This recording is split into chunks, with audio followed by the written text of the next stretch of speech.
is going on, people? So welcome back to the channel. Got some things going on, some things happening in the background. So nice day out. Your boy got the merch going, so check it. Definitely hit that like button, bang that subscribe button, and please, by all means, check out my merch. But what I want to show y'all, check this out. Got that tint. Just put that ceramic tint on there. Looking beautiful, looking amazing.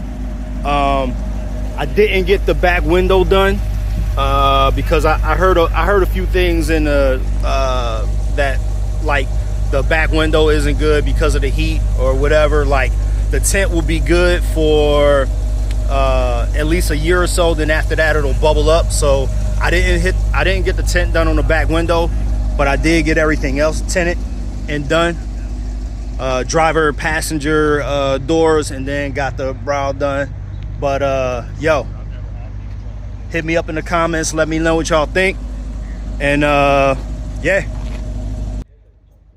if y'all in the Shreveport area, Shreveport-Bossier area, you need tint, you need radios put in, LED lights, whatever, come on over, see my peoples over at Shreve City Audio and Tint, right? They'll hook you up. They'll get you squared away, get you right. My boy Jeremy. What's up? Yo, my man definitely hooked up the ride, got it looking right, and now your boy out of here. He rolling. So definitely hit that like button, bang that subscribe button, and let's be rolling.